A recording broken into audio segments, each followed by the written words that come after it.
ये लेखा परीक्षा दिवस, ये ऑडिट दिवस, और इस अवसर पर भारत के सीएजी गिरीश चंद्र मुर्मू भी उपस्थित है वहां पर। और हम देख सकते हैं इस वक्त प्रधानमंत्री का काफिला यहां पर पहुंच गया है। प्रधानमंत्री पहुंच चुके हैं। राजधानी दिल्ली के दीनदयाल उपाध्याय मार्ग पर स्थित कैट के ऑफिस कॉम्प्लेक्स में इस ऑडिट दिवस कार्यक्रम का आयोजन किया जा रहा है। और इस कार्यक्रम में शिरकत करने के लिए, उसे संबोधित करने के लिए, पहले ऑडिट दिवस को संबोधित करने के लिए प्रधानमंत्री नरेंद्र मोदी इस वक्त वहां पहुंच चुके हैं।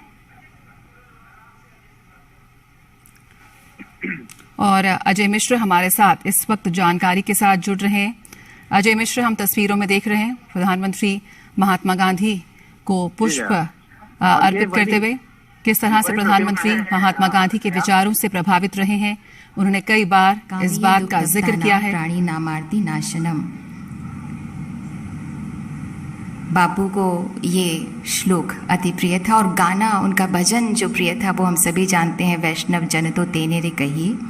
माननीय प्रधानमंत्री जी कहते हैं, माय आइडिया ऑफ इंडिया वैष्णव जन तो तेने कहिए। माय आइडिया ऑफ इंडिया अहिंसा परमो धर्म। माय आइडिया ऑफ इंडिया सत्यमेव जयते। और साथ में है उनके रिस्पेक्टेड भारत के नियंत्रक एवं महालेखा परीक्षक श्री गिरीश चंद्र मुर्मू जी और रिस्पेक्टेड उप नियंत्रक एवं महालेखा परीक्षक श्रीमती परवीन मेहता। पंक्ति में खड़े आखिरी व्यक्ति से लेकर आधुनिक इंफ्रास्ट्रक्चर तक, गांव-गांव से लेकर शहर-शहर तक, मेक इन इंडिया से लेकर आत्मनिर्भर तक, वोकल फॉर लोकल से ग्लोबल तक, 100 करोड़ वैक्सीन की उपलब्धि तक, भारत के विजय विकास के स्वर अब दुनिया भी सुन रही है। धरती की पूरी परिधि पर संवेद स्वरों में गर्जन है, पाताल व्योम के क्षितिजों में भारत का जय जय वर्धन है। और ये प्रतिमा डॉक्टर B.R. अम्बेडकर की, संविधान के शिल्पी जिन्होंने शिल्प गढ़ा भारत के पक्के प्राचीर का। वे एक बहुत ही प्रमुख प्रवक्ता, सच्चे राष्ट्रभक्त, राष्ट्र निर्माता, स्वतंत्रता, समता और मानवता के पुजारी थे। वे कुशल राजनीतिक एवं भविष्य दृष्टा थे। इन सभी के बारे में यही कहेंगे कि कुछ लोग थे कि वक्त के सांचे में ढल गए, कुछ लोग थे कि वक्त के सांचे में ढल गए, कुछ लोग थे कि वक्त के सांचे बदल गए। ये वो महान विभूतियाँ हैं जिन्होंने वक्त के सांचों को बदल दिया। देश को दुनिया का सबसे बड़ा व अच्छा लोकतांत्रिक गणराज्य बनाया डॉक्टर B.R. अम्बेडकर ने। हमारे संविधान में डॉक्टर अम्बेडकर के व्यक्तित्व और चिंतन की साफ झलक हम देख सकते हैं, महसूस कर सकते हैं। उन्होंने समृद्ध, शक्तिशाली, विकसित और दुनिया में अग्रणी भारत का जो सपना देखा था और जो बापू ने सपना देखा था भारत का, उसे पूरा करने के लिए माननीय प्रधानमंत्री जी संकल्पबद्ध हैं। और अब वो शुभ घड़ी जब सरदार पटेल को एक श्रद्धांजलि दी जा रही है, लौह पुरुष के रूप में बड़ी श्रद्धा से हम उनको याद करते हैं और माननीय प्रधानमंत्री जी उनकी प्रतिमा का अनावरण करने के लिए यहाँ उपस्थित हैं। सचमुच लगता है मानो सरदार पटेल के व्यक्तित्व का एक एक कण, एक एक अणु लोहे के कण का बना हो। और ये देखिए, माननीय प्रधानमंत्री जी के कर कमलों द्वारा सरदार पटेल की प्रतिमा का अनावरण किया गया। सरदार पटेल में अपने सिद्धांतों के प्रति गजब की दृढ़ता थी। उनके लिए राष्ट्रहित ही सर्वोपरि था। इस प्रश्न पर उन्होंने कभी भी समझौता नहीं किया। कर्तव्य के प्रति निष्ठा और दृढ़ अनुशासन उनके व्यक्तित्व के अभिन्न अंग थे।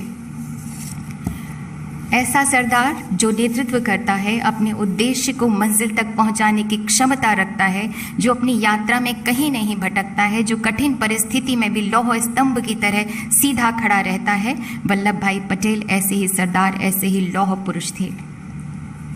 आज इतने बड़े जो भारत का हम नक्शा देखते हैं, वो एक आपको बता दें कि 560 जो रियासतें थी उनका एकीकरण करके सरदार वल्लभ भाई पटेल ने इसे संभव बनाया। और माननीय प्रधानमंत्री जी अब कुछ ही क्षणों में हमारे बीच में होंगे। हम सब जोरदार तालियों से उनका अभिनंदन करेंगे।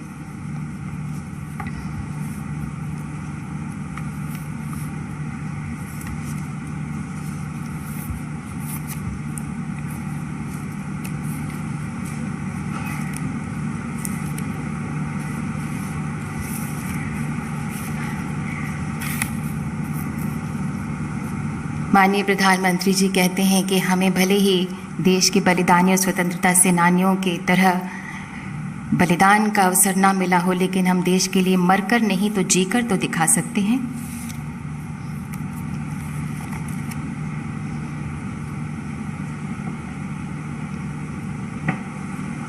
हम हृदय से स्वागत करते हैं माननीय प्रधानमंत्री श्री नरेंद्र मोदी जी का। बहुत बहुत स्वागत है माननीय आपका आज के इस कार्यक्रम में।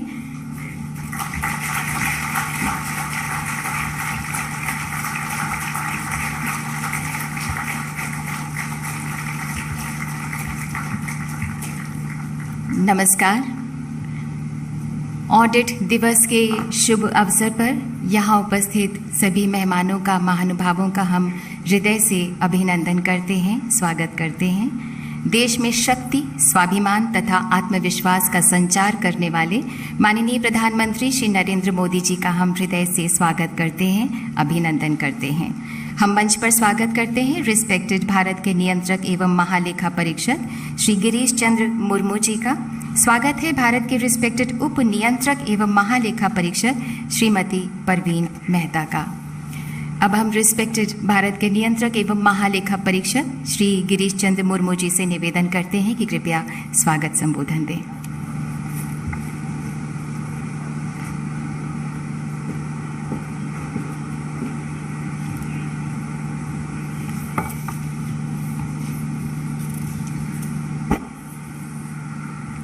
माननीय प्रधानमंत्री जी, सम्मानित अतिथिगण एवं मेरे प्रिय सहकर्मियों, प्रथम ऑडिट दिवस के इस महत्वपूर्ण अवसर पर, विशेषकर तब जब पूरा राष्ट्र आज़ादी का अमृत महोत्सव मना रहे हैं, आदरणीय प्रधानमंत्री जी के उपस्थिति हमारे लिए गौरव का क्षण है। मैं सीएजी के 45,000 सदस्यों की ओर से माननीय प्रधानमंत्री जी का हृदय से स्वागत करता हूं। आज हम उत्तम एवं उत्तरदायी शासन व्यवस्था के प्रति सहयोग हेतु राष्ट्र की सेवा में अपने आप को पुनः समर्पित करते हैं। माननीय प्रधानमंत्री जी, 1860 में स्थापित होने के बाद हमारी संस्था ने निरंतर प्रगति की है। साथ ही भारत के सबसे पुरानी संसदीय समिति लोक लेखा समिति यानी पीएसी भी दिसंबर 2021 में अपनी स्थापना की शताब्दी का समारोह मनाने जा रहे हैं। आज हम इतिहास के एक महत्वपूर्ण पड़ाव पर हैं और इस महत्वपूर्ण अवसर पर माननीय प्रधानमंत्री जी का उपस्थिति हम सभी के लिए अत्यंत प्रेरणादायक है। संगठित भारत का सपना भारत के लौह पुरुष सरदार वल्लभ भाई पटेल के अथाक एवं दूरदर्शी प्रयासों के कारण ही संभव हो सका था। यद्यपि लौह पुरुष तो हमेशा हमारी यादों में विराजमान है, लेकिन हमने महसूस किया है कि ये समय आ गया है कि वे मूर्त स्वरूप में भी हमारे बीच में हो, जो न केवल उनके द्वारा इस राष्ट्र के प्रति किए गए बलिदानों के याद दिलाता रहे, बल्कि भारत को सुदृढ़, समृद्ध एवं प्रगति की ओर निरंतर बढ़ते रहने के लिए हमें प्रेरित भी करता रहे। हम माननीय प्रधानमंत्री जी का पुनः आभार प्रकट करते हैं कि उन्हें अदम्य क्षमता के धनी सरदार पटेल की यादों में आज उनके प्रतिमा का अनावरण हमारे प्रांगण में किया। आज इस दिन हम प्रथम ऑडिट दिवस के तौर पर मनाने के लिए चुना है। इस दिन का महत्व इस बाबत से है कि गवर्नमेंट ऑफ इंडिया एक्ट 1858 के तहत बंगाल, मद्रास एवं बम्बई तीनों प्रेसिडेंसी का लेखा विभागों के विलय के बाद 16 नवंबर 1860 को प्रथम ऑडिटर जनरल का कार्यभार ग्रहण किया था। हम इस दिन को हर साल ऑडिट दिवस के रूप में मनाएंगे। इस अवसर पर विभिन्न कार्यक्रमों का आयोजन किया जाएगा जो हमें सार्वजनिक क्षेत्र के लेखा परीक्षा और लेखाओं में बेहतरी के लिए निरंतर खोज के माध्यम से खुद को फिर से समर्पित करने और सुशासन में योगदान करने की हमारी प्रतिबद्धता को मजबूत करने में मदद करेगी। कौटिल्य पहले ऐसे दार्शनिक थे जिन्होंने कोषाध्यक्ष के पद से अलग एक नियंत्रक लेखा परीक्षक की भूमिका की कल्पना की थी, जिस मौर्य काल में अक्ष पातालाध्यक्ष कहा जाता था।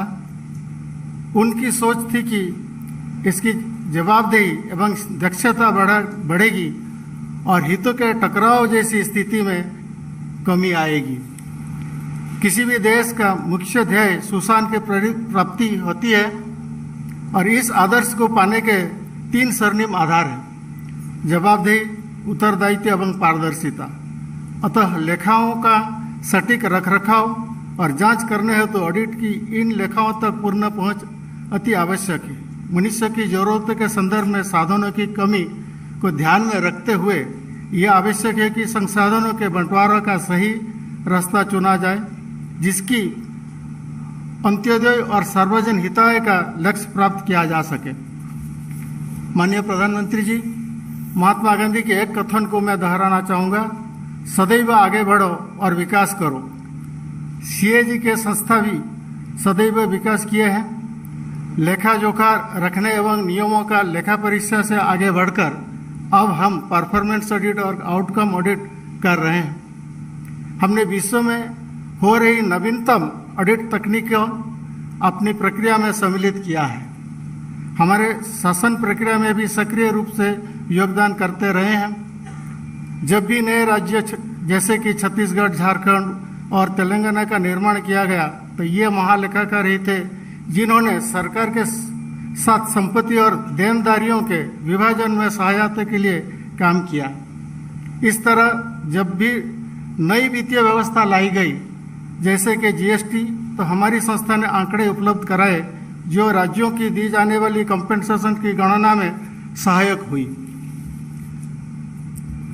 हम विश्व में एकमात्र ऐसे सुप्रीम ऑडिट इंस्टीट्यूशन हैं जो केंद्र एवं राज्य के लेखा परीक्षा के अतिरिक्त राज्य के लिए लेखा भी कार्य करते हैं। इसके अलावा हम विभिन्न पेंशन विभागियों और राज्य सरकार के अधिकारियों के उनकी हकदारी प्राप्त करने की सुविधा प्रदान करते हैं। हम 20 राज्यों में 28 लाख से अधिक जीपीएफ खाता रखते हैं। 19 राज्यों में 56 लाख से अधिक राज्य सरकार के कर्मचारियों की पेंशन की अधिकृत करते हैं और 9 राज्यों में राजपत्रित हकदारी कार्यों को करते हैं। माननीय प्रधानमंत्री जी ने 21 नवंबर 2019 को हमें संबोधित करते हुए एविडेंस बेस्ड पॉलिसी मेकिंग को शासन का एक मूल हिस्सा बनाने का अपना विजन हमसे साझा किया था और कहे थे कि सीएजी को सीएजी 2.0 की तरफ बढ़ने का यह सही समय है। इस दिशा में हमने ऑडिट प्लानिंग और रिपोर्टिंग दोनों क्षेत्र में सेक्टरल फोकस और स्पेशलाइजेशन लाने के लिए अपने दृष्टिकोण को फिर से उन्मुख किया है। 2020-21 में कोरोना महामारी के कठिनाइयों के होते हुए भी हमने 123 ऑडिट रिपोर्ट प्रस्तुत किए, जिनमें 67 परफॉर्मेंस ऑडिट थे।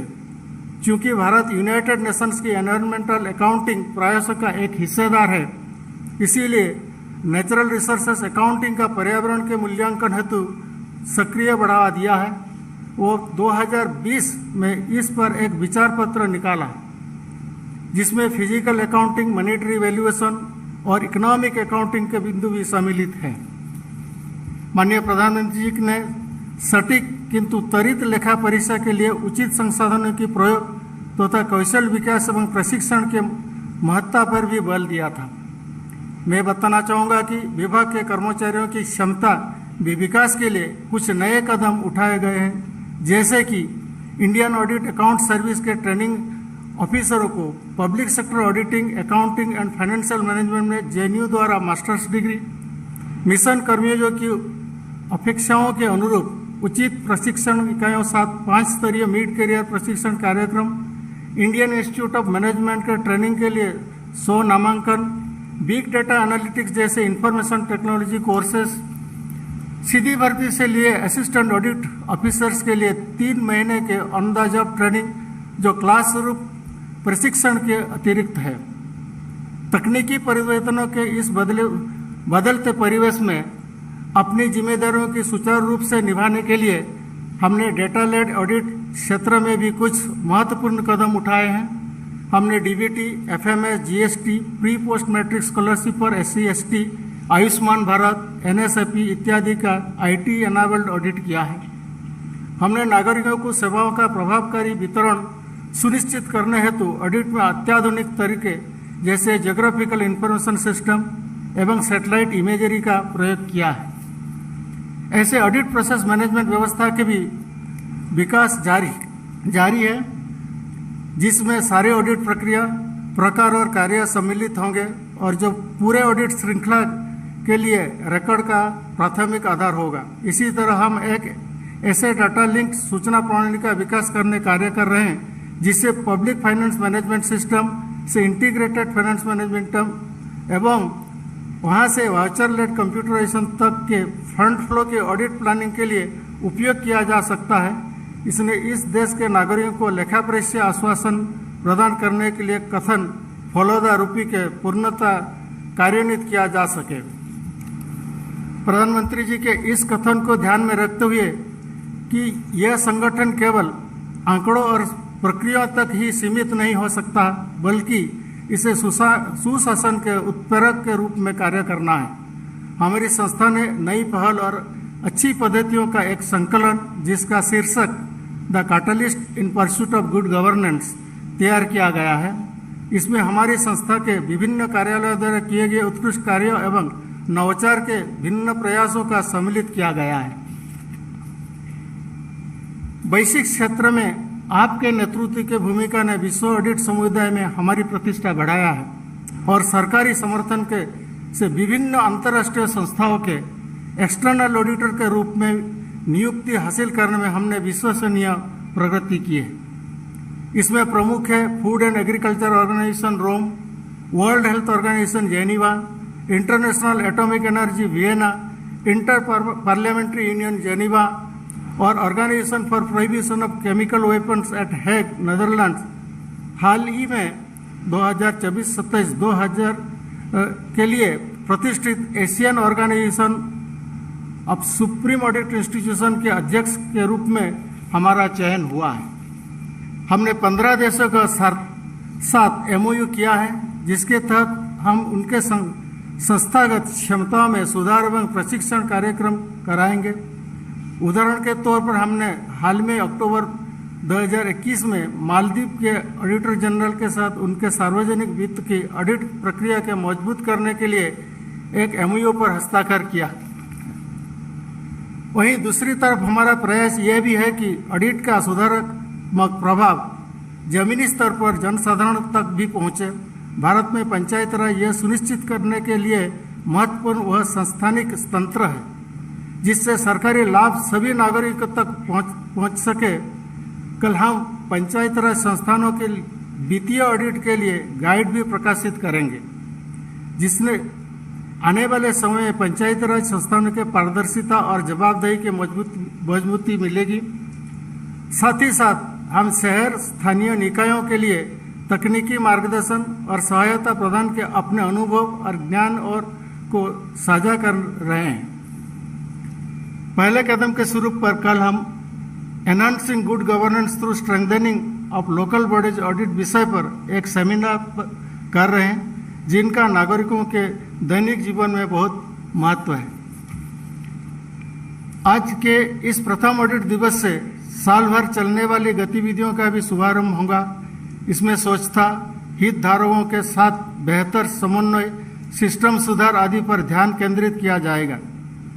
माननीय प्रधानमंत्री महोदय जी, हाल ही में हमने एक पुरस्कार award for innovation and excellence in public auditing and accounting व्यवस्था शुरू की है, जिसके ऑडिट, लेखांकन, हकदारी और सहायक कार्यों के क्षेत्र में इस संस्थानों के अधिकारियों और स्टाफ द्वारा किए गए नव प्रवर्तन कार्यों को मान्यता दी जा सके और पुरस्कृत की जा सके। हम सभी माननीय प्रधानमंत्री जी के विचारों के सुनने के लिए उत्सुक हैं, ताकि हम अपने गौरवमय राष्ट्र के नागरिकों के जीवन में सुधार लाने के लिए शासन को बेहतर सहयोग दे सके। इस कार्यक्रम को हमारे 147 कार्यालयों में वेबकास्ट भी किया जा रहा है, जहां लगभग 45,000 अधिकारी एवं कर्मचारी आपके सुवचनों को सुनने के लिए अधीर है। अतः मैं माननीय प्रधानमंत्री जी से निवेदन करता हूं कि वो हम सभी को अपने विचारों से अनुग्रहित करें। धन्यवाद।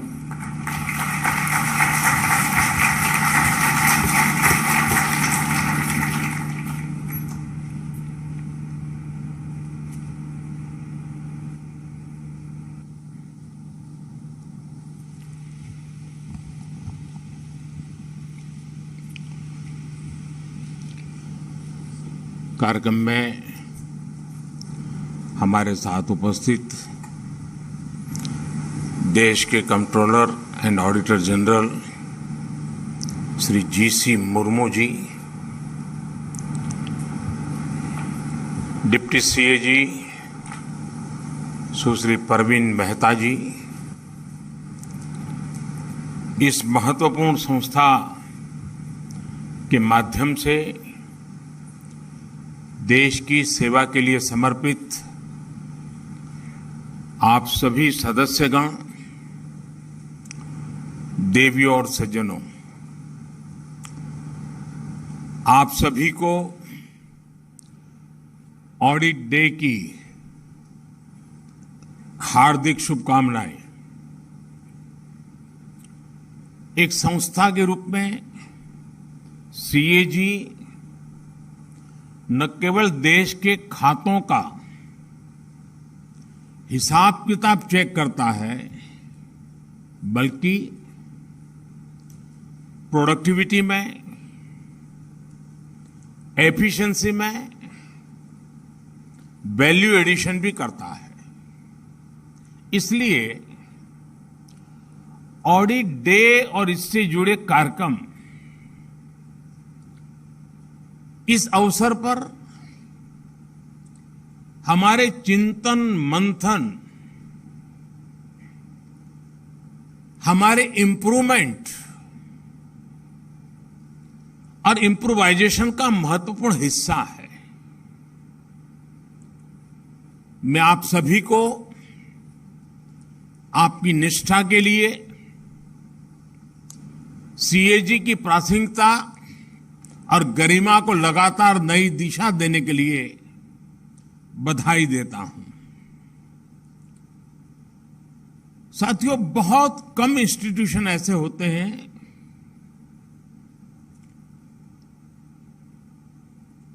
जो समय बीतते बीतते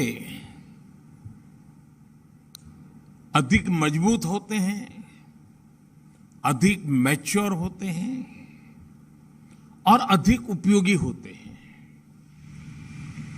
ज्यादातर इंस्टीट्यूशन जन्म लेते हैं 3 दशक, 4 दशक, 5 दशक आते आते स्थितियां इतनी बदल जाती हैं कि वो कभी कभी अपना रिलेवेंस ही खो देते हैं। लेकिन सीएजी के संबंध में हम कह सकते हैं कि इतने सालों के बाद ये इंस्टीट्यूट अपने आप में एक बहुत बड़ी विरासत है, बहुत बड़ी अमानत है, और हर पीढ़ी को उसे संभालना, उसे संवारना, उसके सजाना और आने वाली पीढ़ियों के लिए और अधिक उपयुक्त बना करके उसको संक्रमित करना, ट्रांसफर करना, मैं समझता हूं ये बहुत बड़ी जिम्मेवारी भी है। साथियों, पिछली बार जब मैं यहां आया था, आप लोगों से मुलाकात हुई थी, तब हम महात्मा गांधी जी की 150वीं जयंती मना रहे थे। उस कार्यक्रम में बापू की प्रतिमा का अनावरण किया गया था, और आज जब ऑडिट डे का ये महत्वपूर्ण कार्यक्रम हो रहा है, तो देश अपनी आजादी के 75 वर्ष अमृत महोत्सव मना रहा है। आज हमें देश की अखंडता के नायक सरदार पटेल की प्रतिमा के अनावरण का सौभाग्य मिला है। गांधी जी हो, सरदार पटेल हो या फिर बाबा साहब आंबेडकर, राष्ट्र निर्माण में इन सभी का योगदान सीएजी के लिए, हम सभी के लिए, कोटि कोटि देशवासियों के लिए बहुत बड़ी प्रेरणा है। देश के लिए कैसे बड़े लक्ष्य तय किए जाते हैं, कैसे उन्हें हासिल किया जाता है, कैसे व्यवस्था में परिवर्तन लाया जाता है, इन महान व्यक्तित्वों की जीवन गाथा हमें बहुत कुछ सिखाती है। साथियों, एक समय था जब देश में ऑडिट को एक आशंका, एक भय के साथ देखा जाता था। सीएजी बनाम सरकार, ये हमारी व्यवस्था की एक सामान्य सोच बन गई थी। और कभी कभी तो ये भी हो जाता था कि बाबू लोग ऐसे हैं, ऐसा ही देते हैं। बाबुओं को लगता था सीएजी वाले ऐसे ही हैं कि हर चीज में उनको नुस्खी नजर आता है। हर एक की अपनी अपनी बात थी। लेकिन आज इस मानसिकता को बदला गया है। आज ऑडिट को वैल्यू एडिशन का अहम हिस्सा माना जा रहा है। सरकार के कामकाज का आकलन करते समय सीएजी के पास आउटसाइडर व्यू पॉइंट का एडवांटेज होता है। आप जो कुछ हमें बताते हैं उससे हम सिस्टमैटिक इंप्रूवमेंट्स करते हैं, उसे हम अपने लिए एक सहयोग के तौर पर देखते हैं। मुझे लंबे अरसे तक सरकारों का नेतृत्व करने का सौभाग्य मिला है। मैं जब गुजरात में मुख्यमंत्री था तब भी अपने अधिकारियों से कहता था और आज भी यही कहता हूं, सीएजी में जो डॉक्यूमेंट और डेटा मांगे जाते हैं वो तो आप जरूर दीजिए। अपने काम से जुड़ी दूसरी फाइल्स भी उन्हें दीजिए। इससे हमारे लिए और बेहतर काम करने का स्कोप तैयार होता है। हमारा सेल्फ असेसमेंट का काम आसान हो जाता है। साथियों, शुचिता और पारदर्शिता हमारे व्यक्तिगत जीवन में हो या सरकार में, ये हमारे लिए सबसे बड़े मोरल बूस्टर होते हैं। उदाहरण के तौर पर पहले देश के बैंकिंग सेक्टर में ट्रांसपेरेंसी की कमी के चलते तरह तरह की प्रैक्टिसेस चलती थी। परिणाम यह हुआ कि बैंकों के एनपीएस बढ़ते गए। एनपीएस को कारपेट के नीचे कवर करने का जो कार्य पहले के समय किया गया वो शायद मुझसे ज्यादा आप लोग जानते हैं। लेकिन हमने पूरी ईमानदारी के साथ पिछली सरकारों का सच, जो भी स्थिति थी, देश के सामने खुल करके रख दी। हम समस्याओं को पहचानेंगे तभी तो समाधान तलाश कर पाएंगे।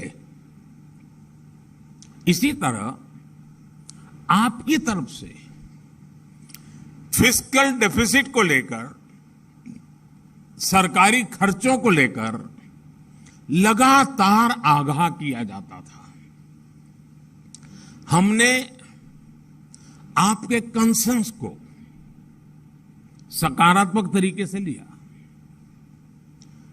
अनयूज्ड और अंडर यूज एलिमेंट्स को मोनिटाइज करने के साहसिक निर्णय लिए। आज इन फैसलों के परिणाम फिर से गति पकड़ रही अर्थव्यवस्था,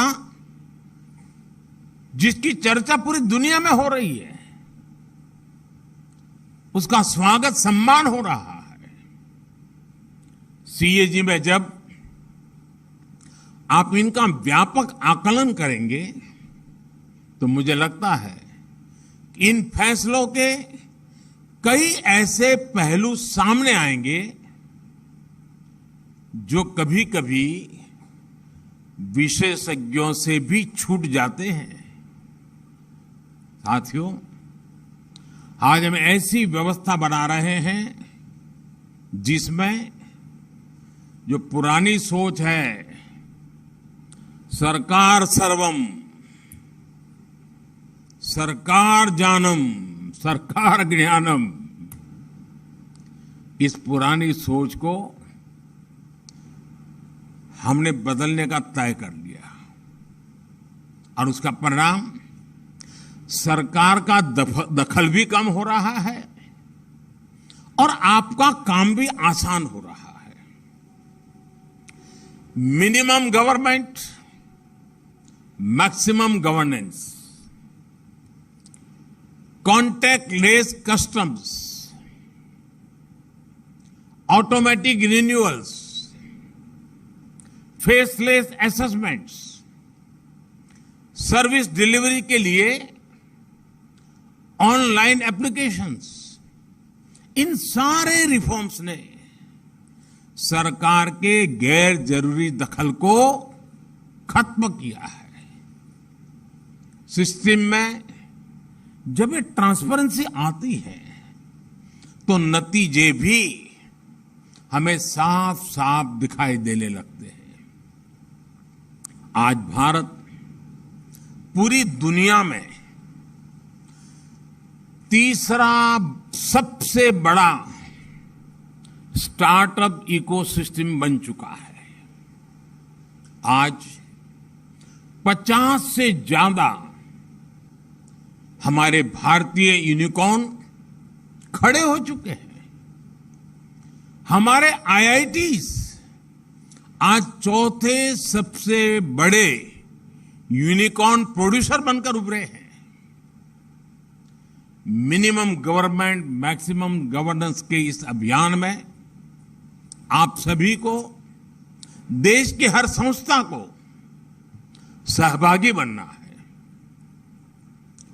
ओनरशिप लेनी है, ट्रैवलर के रूप में चलना ही चलना है। हमारी हर संवैधानिक संस्था के लिए ये अमृत काल का एक संकल्प 2047 में जब हिंदुस्तान शताब्दी मनाएगा तब देश को बहुत ऊंचाई पर ले जाने की ताकत के रूप में काम आएगा।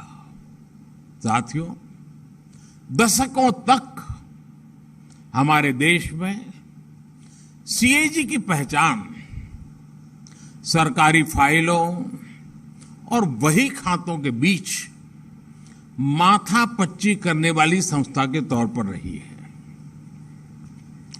सीएजी से जुड़े लोगों की यही इमेज बन गई थी और इसका जिक्र मैंने 2019 में भी जब आपके बीच में आया था मैंने उल्लेख किया था। मुझे खुशी है कि आप तेजी के साथ परिवर्तन ला रहे हैं, प्रक्रियाओं को आधुनिक बना रहे हैं। आज आप एडवांस एनालिटिक टूल्स इस्तेमाल कर रहे हैं, जियो स्पेशियल डेटा और सैटेलाइट इमेजरी का इस्तेमाल कर रहे हैं। ये इनोवेशन हमारे संसाधनों भी उसमें भी होना चाहिए और हमारी कार्यशैली में भी होना चाहिए। मुझे बताया गया है कि आपने प्रिलिमिनरी फाइंडिंग्स को फील्ड ऑडिट से पहले ही डिपार्टमेंट के साथ शेयर करना शुरू किया है। ये एक हेल्दी प्रैक्टिस है। जब आप इन प्रिलिमिनरी फाइंडिंग्स को अपनी फील्ड स्टडी के साथ कंबाइन करेंगे तब इसके परिणाम और भी अच्छे निकलेंगे। इसी तरह मैंने आपको सुझाव दिया था कि आप ऑफिस से बाहर निकलकर ऑडिटीज और स्टेक होल्डर से मिले। आपने इस सुझाव को स्वीकार किया है। पिछले साल फरवरी में सीएजी के सीनियर ऑफिसर्स और मिनिस्ट्री के सेक्रेटरी ने एक सेमिनार भी किया था। मैं इन प्रयासों की सराहना करता हूं और उम्मीद करता हूं कि ये सिलसिला सेमिनार तक ही नहीं रुकेगा। ये सीएजी और विभागों के बीच पार्टनरशिप में प्रोग्रेस करने का माध्यम बनेगा। जब मैं सुनता हूं कि ग्राम पंचायत की महिला प्रधान को आपने इस प्रक्रिया में शामिल किया है, तो हम सब के लिए ये गर्व की बात है कि आज हमारी संस्थाएं इस तरह के ओपन एनवायरनमेंट में जमीन से जुड़कर काम कर रही है। ये इवोल्यूशन, ये अनुभव सीएजी को और उसके साथ साथ हमारी ऑडिटिंग मैकेनिज्म को एक नई ऊंचाई तक लेकर जाएंगे। जितनी स्ट्रांग और जितनी साइंटिफिक हमारी ऑडिटिंग होगी, उतनी ही हमारी व्यवस्थाएं ट्रांसपेरेंट और मजबूत होगी। साथियों, कोरोना के मुश्किल समय में भी सीएजी ने कितनी तन्मयता के साथ काम किया, इसकी जानकारी मुझे मिलती रही है और अभी कुछ बातें मुर्मू जी से भी सुनने को मिली। दुनिया के दूसरे बड़े देशों से होती हुई कोरोना की लहर हमारे यहां पहुंची थी। इतनी बड़ी आबादी की चुनौती हमारे सामने थी। सीमित संसाधनों का दबाव हमारे हेल्थ वर्कर्स पर था, लेकिन देश ने इलाज से लेकर बचाव तक हर फ्रंट पर युद्ध स्तर पर काम किया। बड़े बड़े देशों के पास अगर व्यापक संसाधन थे, तो हमारे पास अतुलनीय सामाजिक शक्ति थी। मुझे बताया गया है कि सीएजी ने भी अपने दायित्वों से आगे बढ़कर आम जनता को वैक्सीनेशन में भी मदद की। इसी स्पिरिट के साथ देश की हर संस्था, हर देशवासी अपने कर्तव्य के पालन में जुटा हुआ था। हमने ये नहीं देखा कि हमारा काम क्या है, हमने ये देखा कि हम क्या कर सकते हैं। इसलिए सदी की ये सबसे बड़ी महामारी जितनी चुनौतीपूर्ण थी, उतनी ही इसके खिलाफ देश की लड़ाई भी असाधारण रही है। आज हम दुनिया का सबसे बड़ा वैक्सीनेशन प्रोग्राम भी चला रहे हैं। कुछ सप्ताह पहले ही देश ने 100 करोड़ वैक्सीन डोज का पड़ाव पार किया है। मैं चाहूंगा कि अपने रूटीन कामकाज के साथ साथ सीएजी महामारी के खिलाफ देश की इस लड़ाई के दौरान जो अच्छी प्रैक्टिसेस डेवलप हुई है, उनका अध्ययन करें। देश ने इससे जो कुछ नया सीखा, नया अपनाया, जो सिस्टमैटिक लर्निंग्स हुई, वो भविष्य में ग्लोबल गुड प्रैक्टिसेस बनने में भी मदद करेगी। दुनिया को भावी महामारियों से लड़ने के लिए तैयार करेगी, मजबूती देगी। साथियों, पुराने समय में इंफॉर्मेशन स्टोरीज के लिए प्रसारित होती थी। कहानियों के जरिए ही इतिहास लिखा जाता था।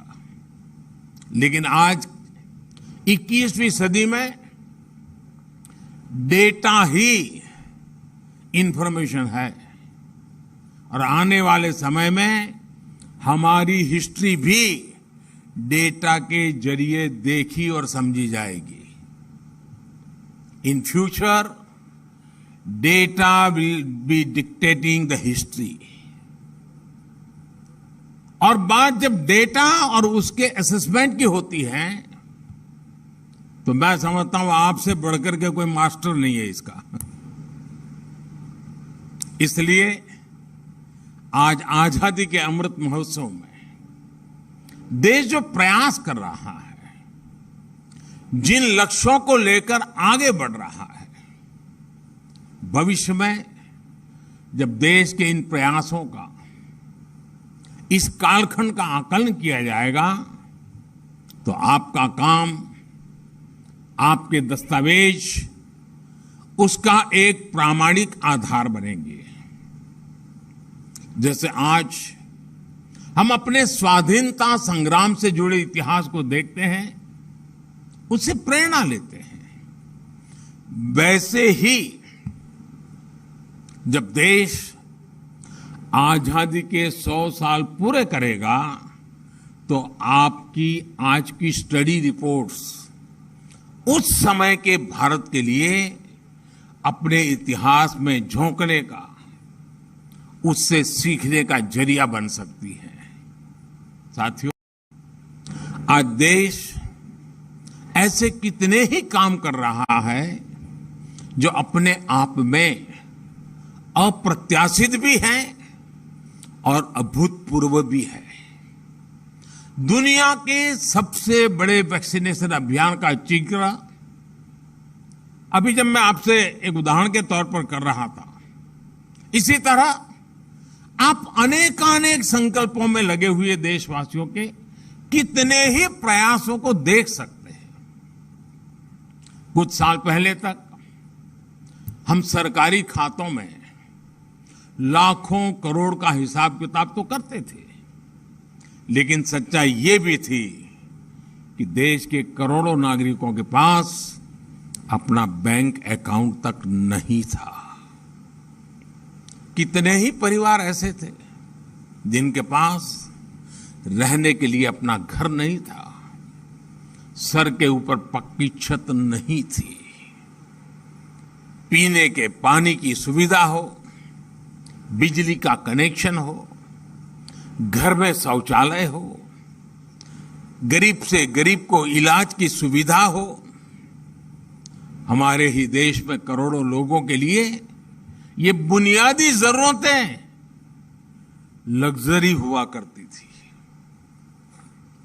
लेकिन आज ये परिस्थिति बदली है और तेजी से बदल भी रही है।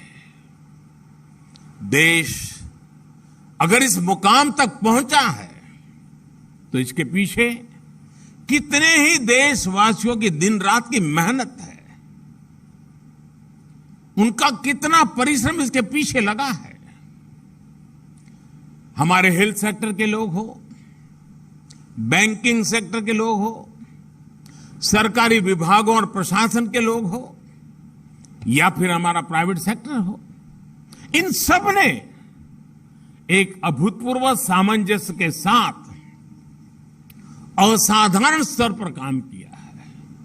तब जाकर गरीब की चौखट तक उसके अधिकारों की डिलीवरी संभव हुई है। तब जाकर देश के विकास को यह गति हासिल हुई है। साथियों, समाज में इन फैसलों का असर इतना व्यापक होता है कि उन्हें हम तभी समझ पाते हैं जब इस दिशा में फोकस स्टडीज की जाए। सीएजी को भी देश के इन प्रयासों का, इन परिणामों का आकलन करना चाहिए। ये लेखा जोखा देश के सामूहिक प्रयासों का प्रकटीकरण होगा, देश के सामर्थ्य और उसके आत्मविश्वास का एक जीता जागता डॉक्यूमेंट होगा। साथ ही इससे आने वाली सरकारों के लिए कामकाज के और बेहतर तरीके तलाशने के में भी ये आपके दस्तावेज काम आएंगे। मुझे पूरा भरोसा है कि देश के लिए आपका योगदान अनवरत जारी रहेगा, देश के विकास को नई गति देता रहेगा। इसी विश्वास के साथ आप सभी का बहुत बहुत धन्यवाद और आप सबको अनेक अनेक शुभकामनाएं। Subscribe to our channel by clicking the subscribe button. Click the bell button and enjoy the latest uploads from our channel.